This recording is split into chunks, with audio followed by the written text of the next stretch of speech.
Hey guys, before this video begins, I just really quickly wanted to say that this PC is heavily GPU bottlenecked, so most of the changes we're doing won't affect the performance of the games we're benchmarking. This is only for me because, again, I'm heavily GPU bottlenecked.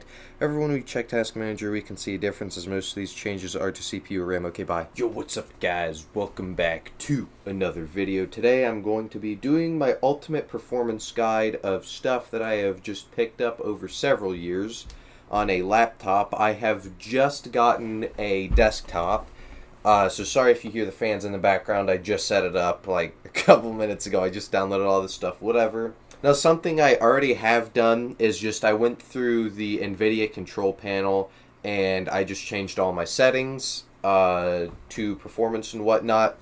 But really quickly, before we get into all of that, if you look here, I did a benchmark in Tomb Raider.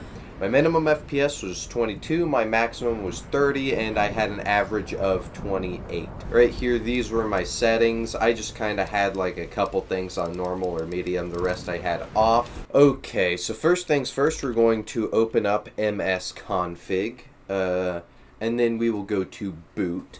Now, this is just for startup times. This helps a lot, especially if you're on a hard drive.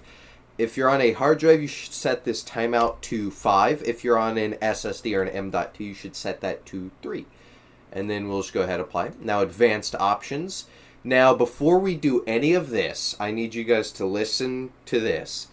So, when I first did this, I made a video of this, but I turned it to private after 2 of my friends got blue screened. And there was a quick fix for that. After they got blue screened, they went to, what do you call that, system BIOS, and got all their stuff back. But for this is the main problem here. They set it to max, which for some reason blue screened them. So I recommend setting this to 6, then restarting your computer, and then when you start it back up, if there is still a number higher, select the highest number.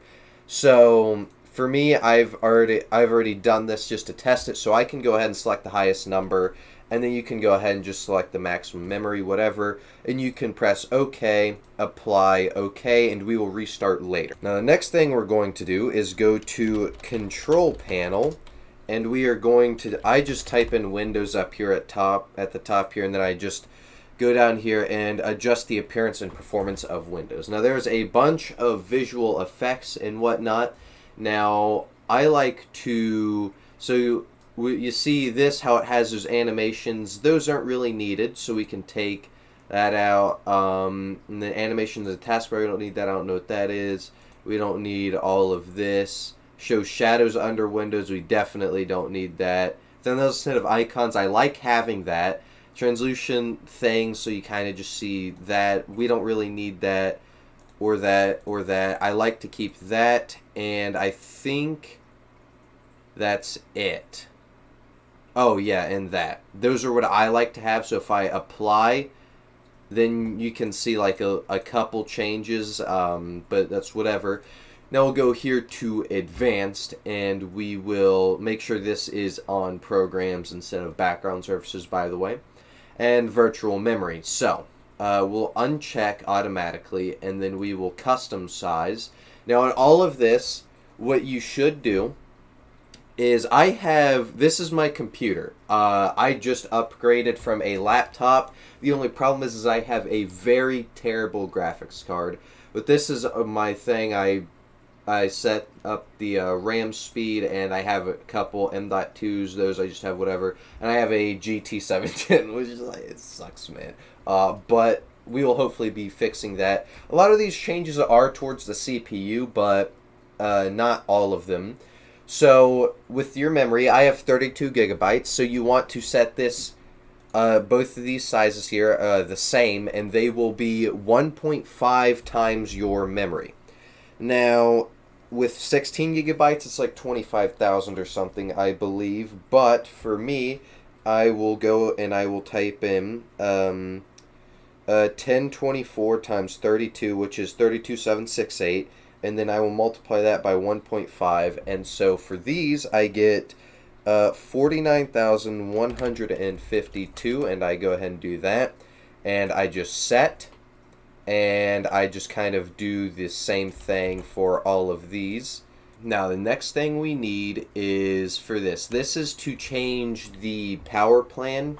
So if we were to go to power plan and then we were to just choose a power plan. Right now we're on balanced, and normally we would want high performance.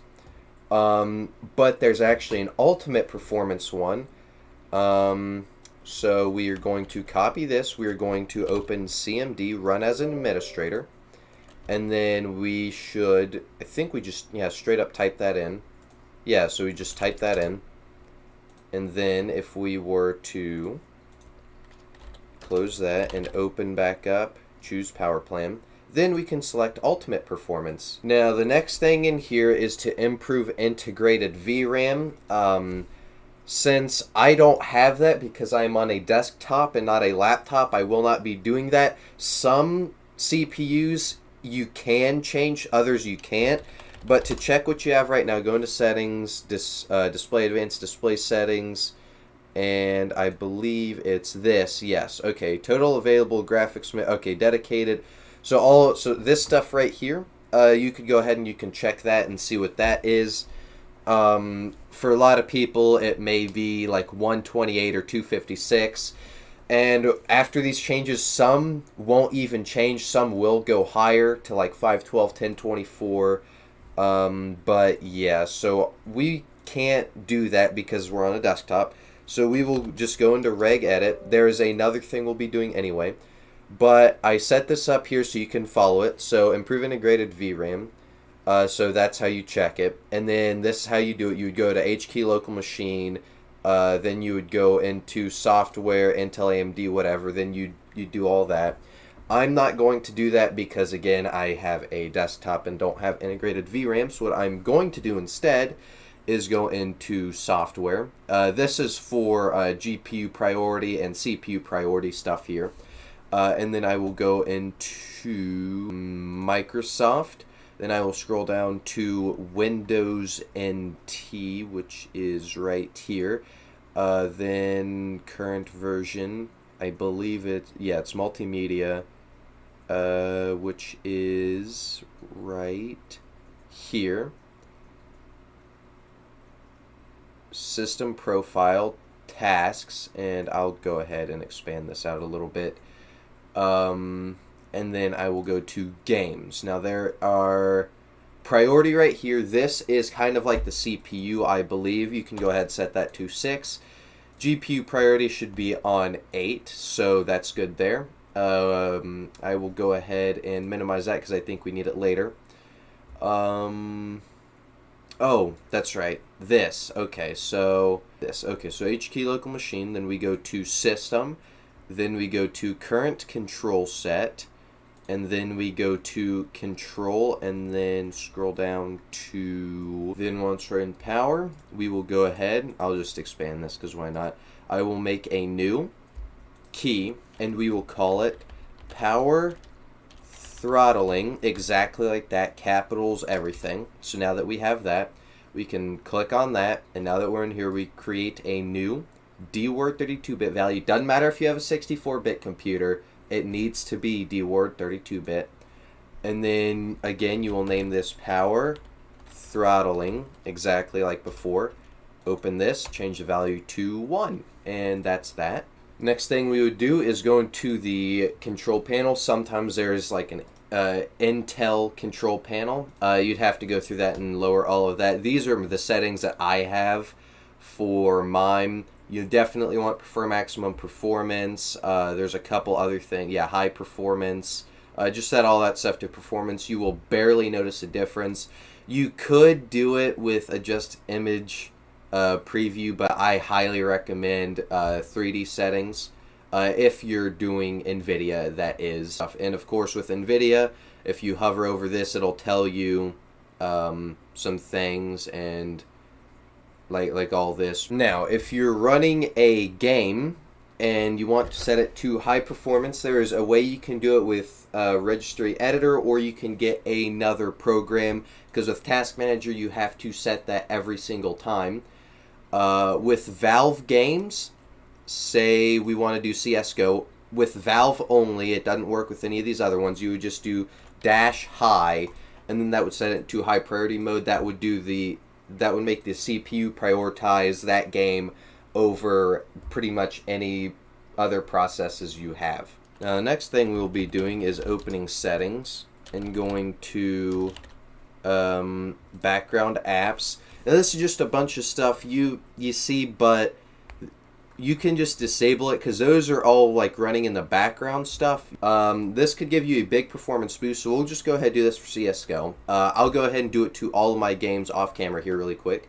So we'll go into Properties, Local Files, Browse, and then we will go to the EXEs. Now some games are several EXEs like Rust. There's Rust Client and Rust.exe.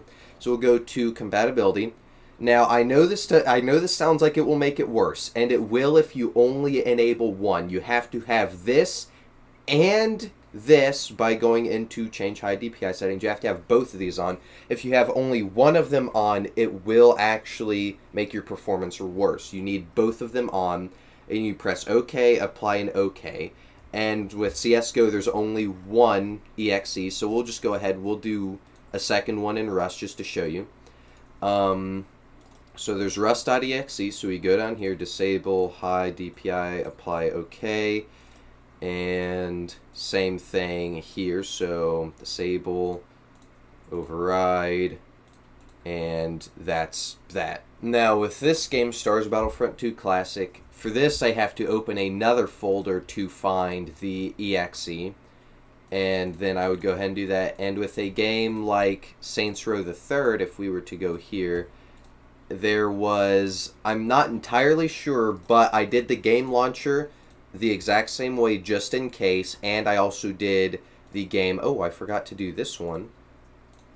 But yeah, sometimes there are several things that you have to do to get into that. Now, the next thing we're going to be doing is going into here, and we will type in TEMP for temp. And okay, just click continue. So there's just a bunch of stuff in here, it looks like, and these are all temporary files. It's okay if you delete them. You should be deleting them. About every month is what's recommended, but I just do it whenever the hell I remember. And then some of these you can't do because they're opening things, so just go ahead and just skip those. And then you can go ahead and delete those, and that should boost the overall system responsiveness. Next thing we'll be doing is typing in graphic settings. Now, if we click Browse, we'll go ahead and say, okay, so we just find the location of the game, then we click Add, then Options, and then High Performance. And then we want to do that pretty much with all of our games. So, again, I'll be right back. Now, as you can see, there is not as much stuff as I did. Now, the Rusts I did have 2 of, and I think I showed you Subnautica earlier. I only did Subnautica.exe. So yeah, I didn't do as many as I had to do with the going in Properties, disable full screen optimizations and override high DPI stuff. I didn't have to do as much as I did with that. Now, the next thing we're going to be doing is Task Manager, so we'll just be going into Startup. Now, there's a lot of startup stuff here. Now, I'm just going to disable everything, even this audio stuff, because that still kind of starts up anyway. So I'm just going to go ahead and just do everything, and that should help with consuming less memory if you do everything, and also startup times. Now, the next thing we'll be doing is we'll be again going to every game, but we won't have to open the thing, so we'll go ahead. We'll just start up here, Properties. Now, I don't have VR, so we don't need that, and if you really want to save frames, you can go ahead, you could disable this. However, you will not be able to Shift Tab, but this would help save frames. So, in other games like CS, if you use a community market sometimes, I would just leave that enabled. But for other games that you do not use Shift Tab for, you can just go ahead and disable that. Other thing you can do is go into controllers, and if you're not using a controller, just disable Steam input. Okay, for those of you who are on hard drives or whatever, you can go ahead, you can right click properties and then go to ready boost. Now this one I can't do because it says ready boost is not enabled because the computer is fast enough that ready boost is unlikely to provide a benefit. So if we were to do that, there would be, I believe, a slider that can go up to 32 gigabytes. You can select that all the way, then go ahead, press OK, and then there will be basically this right here. It takes 32 gigabytes of space. That's what it will make. I had this in my old laptop, so I could do it there. But I can't do it on this computer, but this is already here. Now, the next thing here is to disable Optimus, if possible. Now, this is pretty much laptops only. If you have a dedicated GPU and integrated GPU, you'll have to find out if your computer is able to do that or not. But if you are on a laptop, what you could do is you can plug in an external monitor, and then if we go to settings real quick, so when you have the external monitor put in, you can go to advanced display settings. Or no, you wouldn't need to do that. Oh, that's right. It's not here because I'm not on a laptop. It's going to take me a little while to get used to not being on a laptop. But there would be a thing, and you would select display only 2, which this monitor would be 2, and the laptop screen is probably going to be 1. And then you should get a huge boost of frames just for doing that. I don't know why that is, but that should give you a huge boost, only if you have an external monitor and you only have that monitor on. Now, the next thing you would do if you have a hard drive only, do not do this with SSDs, because that will actually make them worse, is you would type in defragment optimized drives, and then for your hard drives only, you would just probably click analyze and optimize. Depending on how much stuff you have in there, it could take a long time.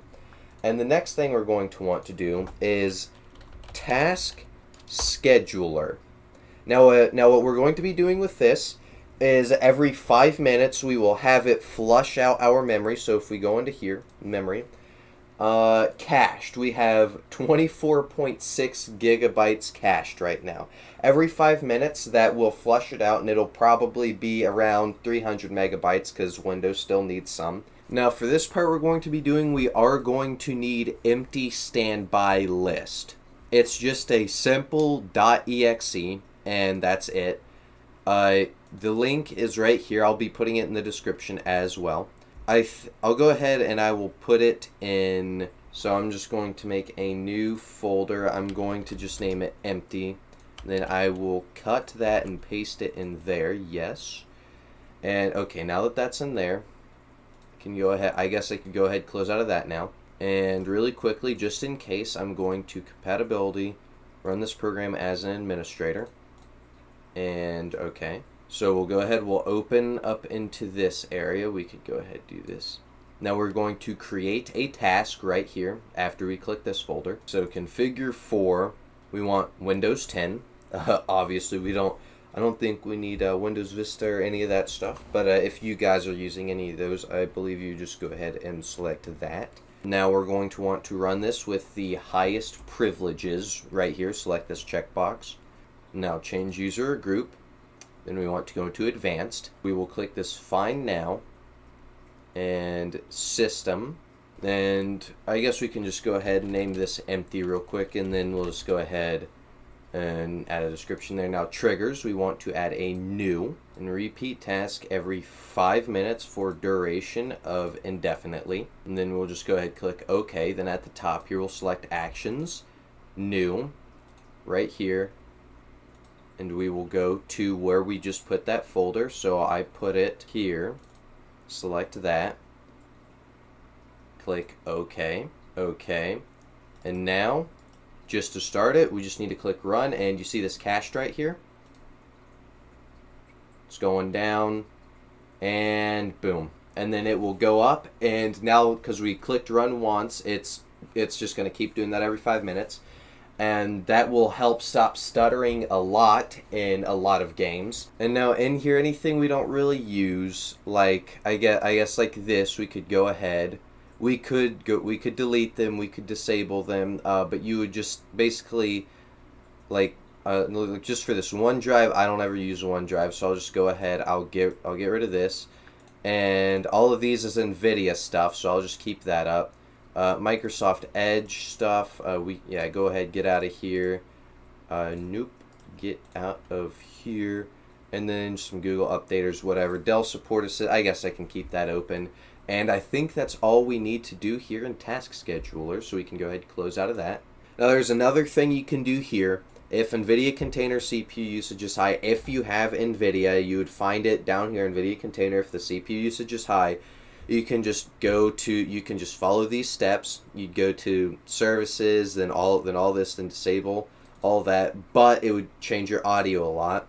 And if Windows device graph is using CPU usage again, you could just go ahead and follow this. Discord, if you disable game overlay, you get such a performance boost. So we go into here, go into settings, and it should be in game overlay. We want to disable that. One thing I forgot to show you guys was this. So if you go and you click run, then you just type in shell : start menu. It will go ahead and it will open up this, and you can go to programs and you can see what happens. So if I go into here, I can see Internet Explorer automatically starts up, so I don't really need that. Now earlier I showed you how to open up CMD as an admin, so you just do this and then run it as administrator. And then basically you would copy this in exactly as is, then paste it. Then once that's done, you'd copy this in exactly as is, and then you would paste it. However, I'm not going to do that because I have a fresh Windows install, so I don't need to do that. And applications. Now, there are a couple you could do here.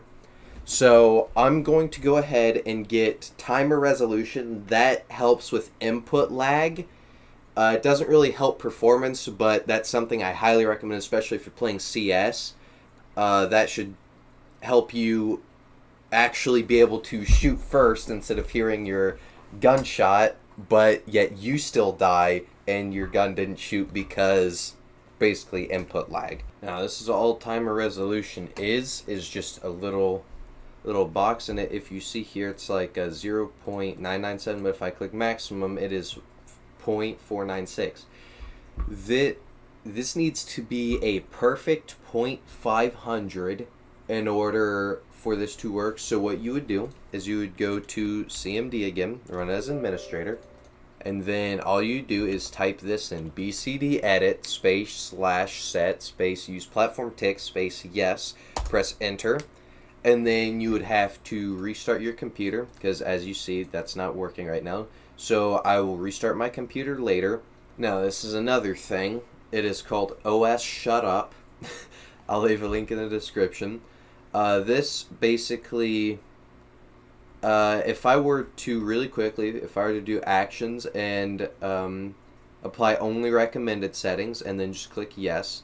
After you do, I only say recommended settings because if you do, if you like just check or disable like all of this stuff, because like a lot of people, you know, they want a lot of privacy. The problem is Discord won't be able to hear your microphone and all this stuff. So do only recommended settings, and after updates, sometimes some of these will be reset. This also disables a couple background processes, I believe, saving you a little bit of RAM and CPU. Okay, so the next thing we're going to be using is Windows 10 de-bloater. Now, especially for slower systems, this is by far the highest performance boost you could possibly get.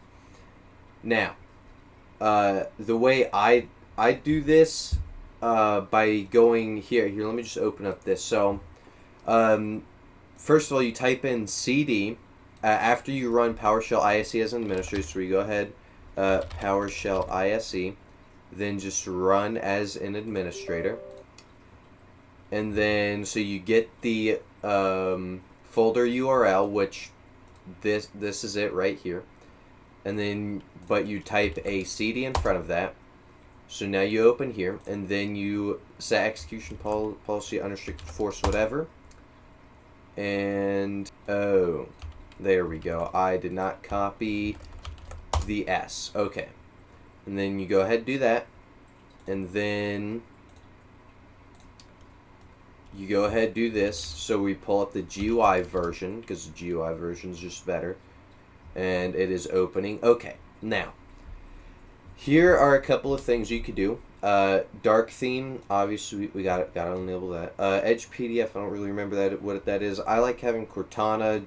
I think that's just this. I'm not entirely sure, because I like having this search thing, whatever. Anyways, OneDrive I don't use, so I go ahead, I uninstall OneDrive. And then disable telemetry tasks. That's just like more Windows spyware horse shit that's using up your RAM and CPU. So once it starts responding again, I will disable this, and then I will customize a list. So once you've disabled those, go ahead. You could click remove all, or just remove all, but I highly recommend doing a list here. So what do we want here? We don't need that. Okay, so this is my custom list. Some of these are non-removable. So it turns out what you check is actually what's getting removed. And what's not checked isn't, because as you see here, this is what it was when...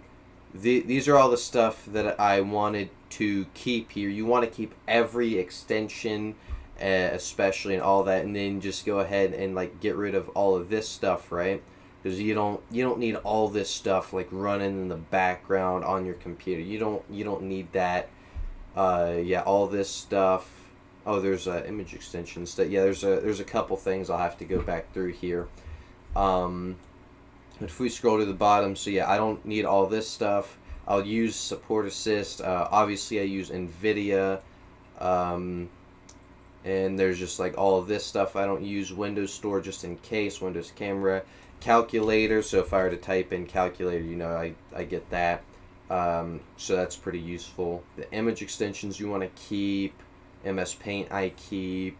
Some of that sticky notes you want to keep. Like that right there, that's like movies and TV if you use that. And then there's that like Groove Music, I think it's called. So these are the whitelisted apps here. And then all this stuff right here, this is bloatware. So that's what's getting removed. Just taking one little look through, making sure that's everything that we want removed. Yeah, okay. And so this is bloatware, so that gets removed. And then this is the whitelisted. This is everything we are keeping. So since I saved that, I can go ahead, I can exit out of that now. And then I would click this, remove all stuff. It will take me a little bit. On older computers especially, it'll take a little bit. I remember I tried doing this on my sister's computer, and the first time it actually froze, so I had to end the task here, and then I had to start it all back up again. But that's alright. It ended up working. This is like the main thing I did in her computer. It was terrible, man. It was so terrible. It was like a 10, 11-year-old computer stuff in it, and it went from trying to open File Explorer for like a minute down to like a couple seconds. It would like load up File Explorer in a couple seconds. This is the biggest change here. So I'll go ahead, I'll remove all here. Alright guys, so really quickly, something I also wanted to mention was remove bloatware reg keys. And also this is what it looks like when it's done. It froze, so what I did is I restarted my computer, and then I just did this again, and it did it just about instantly. So I would definitely restart your computer before doing this. So now that's good. And now this, I did a custom installation, and I did a perform clean install. And then now it's just doing that. It just uninstalled. Now it's installing the new one. And now I'm using Msi Afterburner. I will do a test with and without Msi Afterburner. Okay, so now I restarted after changing all that stuff, and my memory is being used less because obviously there's Windows 10 de-bloater, got rid of a bunch of that. My CPU, that's just kind of jumping around right now because of a bunch of stuff in the background, whatever. My GPU, I am doing OBS, and OBS is using my GPU there. So I will do a test here on Tomb Raider once again, with and without MSI Afterburner, and then we'll see the difference. Most of it will be CPU instead of GPU, but there will still be a couple GPU changes, and we should still see a performance boost there. But a lot of it is CPU and memory changes that we did to help with that. Okay, so again, it looks like because we barely did any GPU changes that I didn't get too much extra FPS here, which is fine, but I'm going to now do MSI Afterburner, and we will hopefully see a difference using this. Okay guys, so this is me overclocking my graphics card. You can see that there is a improvement in the frames. As you can tell, without overclocking, the frame rate was just about the same, but also it's showing lower up here now because OBS is using some of my GPU, which is fine, but mainly because there's very few things you can do to get your graphics card to run better other than simply buy a new graphics card. The rest of the stuff we did was pretty much just CPU and RAM changes, which this computer is GPU bottlenecked, so those won't help it too much. But with overclocking the GPU, you can tell there is in fact a difference. So I think that's pretty good.